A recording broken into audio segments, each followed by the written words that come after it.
Italian Wine Podcast. Chin Chin with Italian wine people.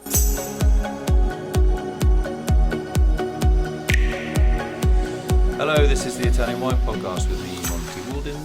My guest today is Will Predhomme from Canada. How's it going, Monty? Pretty good. How's it going with you? I'm hanging in. Yeah? Yeah, it's a crazy show out there right now. It's a crazy show in here as well. So who are you and where are you from and what do you do? All right. I do a lot of things. I wear many hats these days. I'm from Toronto, Canada. Mm-hmm. I'm originally from Windsor, Ontario, small town across from Detroit. So what did you move from one side of Canada to the other? Parents? No, more so job opportunities. Right. Yeah, Toronto is the kind of economic hub of Canada, and where I'm from, it's a little depressed.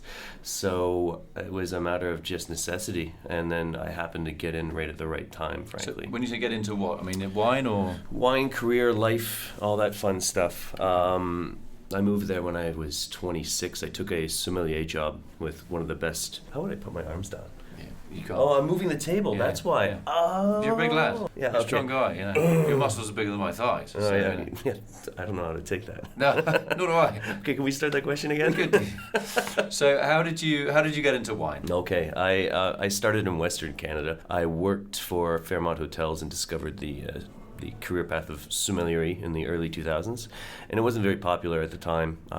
Being a somm? Yeah, it was kind of non-existent, really. I mean, where I lived, it was a tourist area. There were a lot of mountains and a lot of great dining.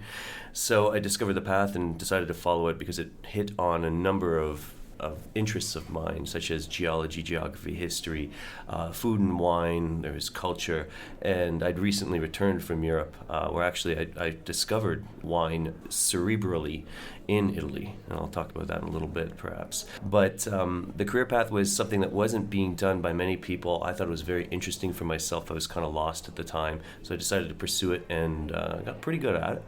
And ended up moving to Toronto, where there were a lot more opportunities and jobs. And this is right at the beginning, I shouldn't say beginning, but the new renaissance of what is going on now in Canada. You talk about fine food and fine wine. Not only just fine food and fine wine, but more so a diversity of food and wine and kind of an acceptance.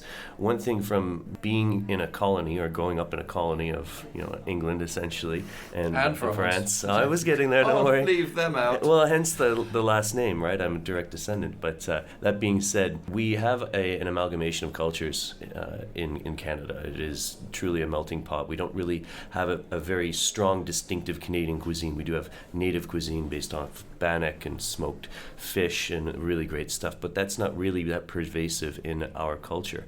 It's mostly built off of preserves, a lot of braising, a lot of meats, some vegetables, but the biggest asset to Canada and to Toronto right now is the multitude of cultures that brings in the foods along with it. So Toronto being this melting pot, it's the biggest population in Canada of different cultures. You can eat and drink just about anything.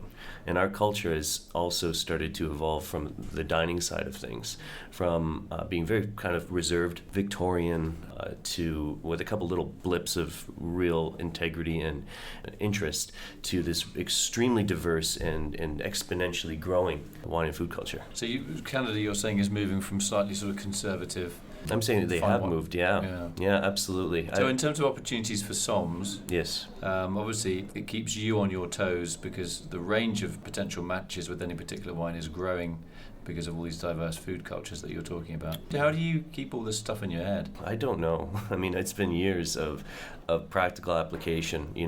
I'm not the type of person to, I'll study a lot. I've been through a multitude of courses and continue to do so, but it's more so a very tactile thing for me, right? There are rules, yes, I get it, but I was fortunate to work at a Canadiana restaurant, if you will, called Canoe Restaurant, and it was very top of the food chain, high end, but not in the stuffy sort of sense. We had amazing ingredients all the time. Canada has a burgeoning wine culture as well that's starting to really see some momentum in certain varieties, but we have to take from other cultures. So we had a very strong Italian selection, very strong French, very strong New World selection. It was quite diverse, right? And then the dishes themselves, they had a Canadian anchor to them, meaning produce, fish, everything was sourced where it could be. But everything was French technique or Italian technique or Asian technique or whatever it is applied to that, right? So that gives you as a sommelier this amazing breadth of opportunity to be pairing food and wine. I was very fortunate to work with a chef who, at the end, I worked there for 6 years, we had such a dialogue that was non-verbal almost, where he'd just look at certain items on the plate, and I would as well. We'd have non-verbal communication, be able to come up with these really quite fun pairings. So when you talk about like how do I keep it all in my head, it just comes down to practice more than anything. And almost a sixth sense. Developed sixth sense, correct. Some people have.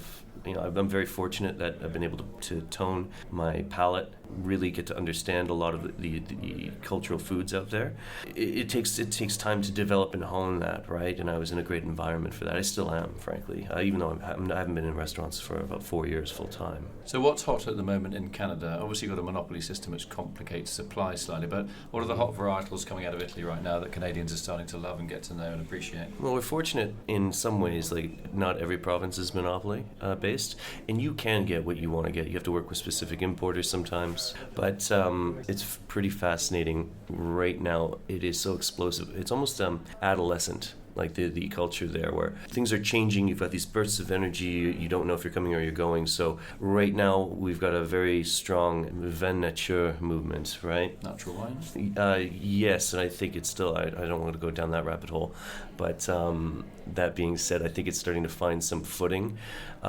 We are getting some really cool wine bars that are starting to pop up right now. But I mean, Japanese food, Italian is back again. French bistros started to really pop up right now, and people are just concentrating on classics and classic expressions. The great restaurants in Toronto specifically are the ones that really embrace what they're trying to do. So if you're going to be a wine bar, then you have wine bar centric food and grow from there. If you're going to be Italian, like pick your region, right, and make sure that you're nailing it. Same thing with French bistro. I mean, French bistro isn't complicated, but doing it well is. Like, simple is often quite hard to manage when you sometimes have ambition.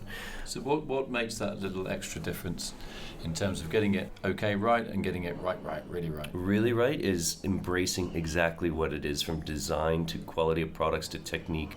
We have a lot of again with this melting pot of cultures, we have people from these places that have done that. There's excellent Mexican restaurants for people from Mexico have come, and they're bringing their mentality more than anything. They can find the ingredients because we have them there. So making sure that you're being genuine. These restaurants that are opening, their chefs are going out, their front of house is going out to those specific places. Like Peruvian is something that's very much coming up right now.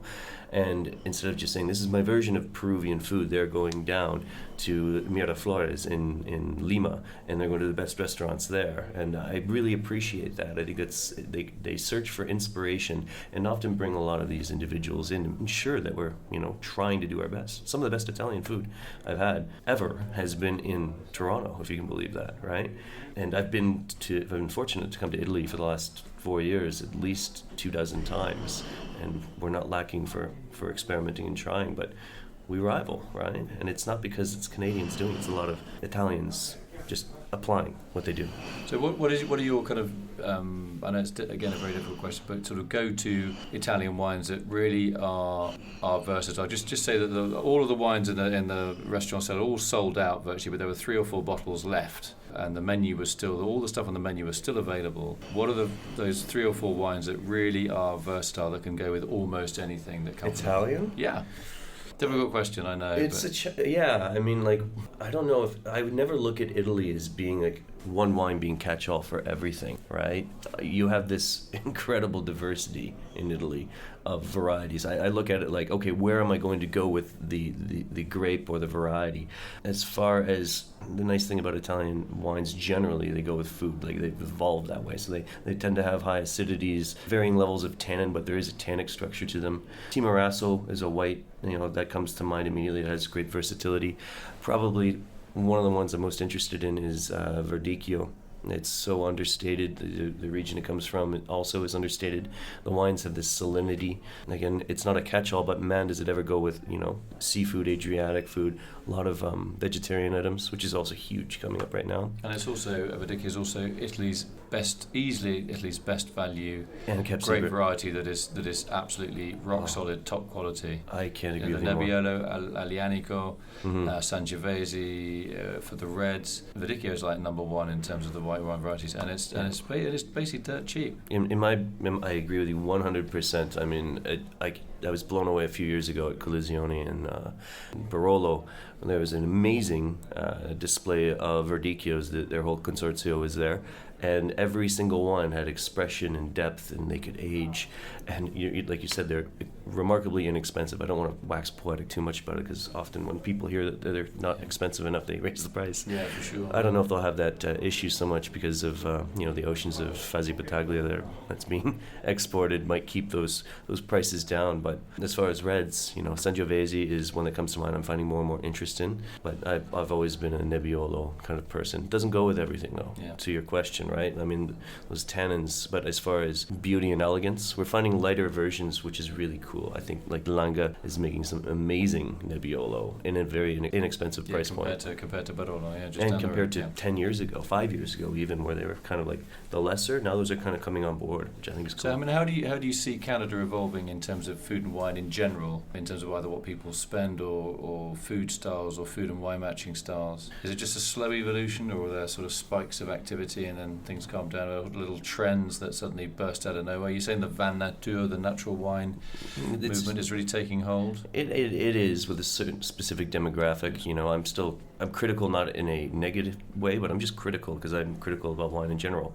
And sometimes it's used as an excuse to, be lazy or hide fault. But I think there's some amazing wines that have made in a very low intervention way, which is becoming extremely popular. Respect for land is extremely important as well, I think. Canadian consumers you talk about, or to you in particular? I think evolving to Canadian consumers, knowing what your products are, is extremely important. And until it really melts through into the into the entry level area, it's not going to be all for everyone. Some people just don't care, right? But we are finding generally with food and wine that people are caring more about where it came from, who made it, and hopefully filtering through a little bit of the, can I swear on here? Yeah. Okay, through the bullshit of marketing that can be out there where, this is grown on a... The greenwashing stuff. Yeah, the greenwashing.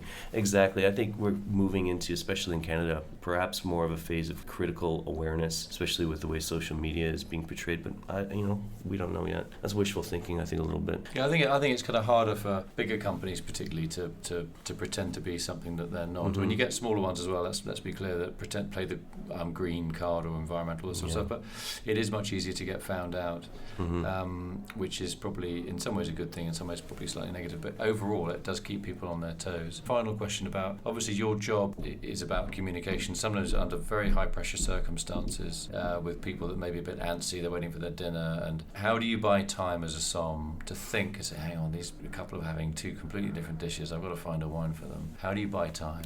How do you mentally, I know you're a man, you can't do two things at once, right? So you've got to think. I'm best to be told what to do, to be completely honest.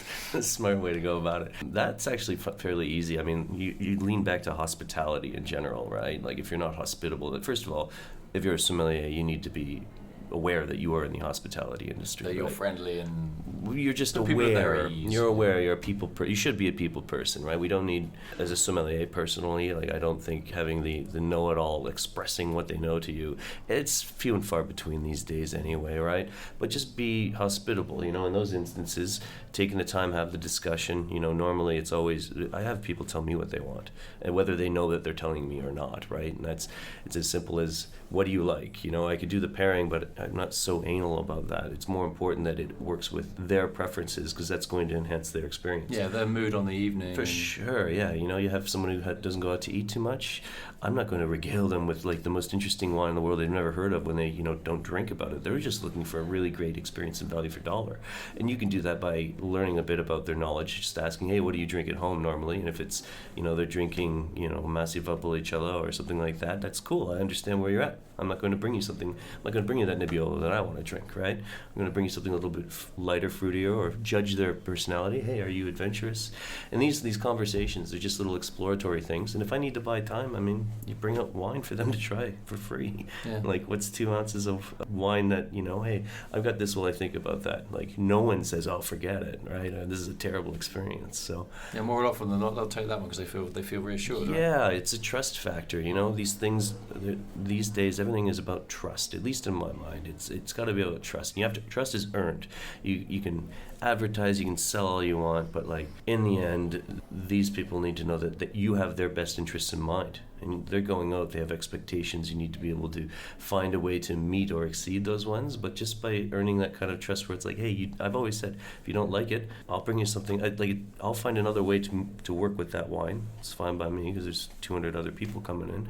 But I want you to enjoy it. Right? Let's switch it up. Cool. Let's have some fun with it. And I can count on 2 hands over the 10 years I've been a sommelier where I've had people have problems, and I've had only once where I couldn't find them a wine that they would like. You probably couldn't find anything they like. So that's precisely it. They were super weird, and they was just like shook their hands. I'm like, can't find anything for you. Have a good day. Yeah, but they are listening. That's one of our listeners actually. They're hoping. That'd be great. What are you gonna do, right? Here's a beer. Enjoy. It's a beer or a bottle of Perrier. Yeah, I think that's what they wanted. Yeah. They wanted to enjoy wine, but they hated it. Oh dear, or maybe the door. Yeah. Anyway, Will Predhomme, Somm from Canada. Great to talk to you. We could go on all night. I'm terrible at food and wine matching. Really? Yeah, I really am. I just cook what I have in the cupboard and I drink what I have in the cupboard. At home, that's what I tend to do. Yeah. It's like chefs. You never see them cooking the food at home. They're eating grilled cheese half the time. I'm the equivalent of that, where it's I have something that I want to drink at home and something that I want to eat. I'm going to do that, and that mentality has extreme value generally, right? But you don't need to be an expert. You just got to like what you do, and if not, it's your fault, right? Yeah. Nice one. All right, well, thanks very much, Will Predhomme, for coming to talk to us today on the Italian Wine Podcast about Canada and about being a sommelier and strategies for dealing with customers. Thanks, Monty. Strategies for dealing with podcast hosts like me. You're very patient. Really? Yeah. I don't know. I like having conversations. Yeah. I can't stand writing. I've been asked to write about myself before. Oh, I hate that as well. And it comes out like first of all I hate it, and then it comes out like cheery sunshine. But you're a moody old bastard, right? So Yeah, I'm really, really angry all the time, right? I'm just normally a dick too. Just want to say thank you to my guest today, Will Predhomme. Come all the way from Toronto in Canada to tell us about life as a sommelier over there. Great to see you, Will, and have a safe journey back, and hopefully see you again on the podcast sometime. Thanks, Monty. Follow Italian Wine Podcast on Facebook and Instagram.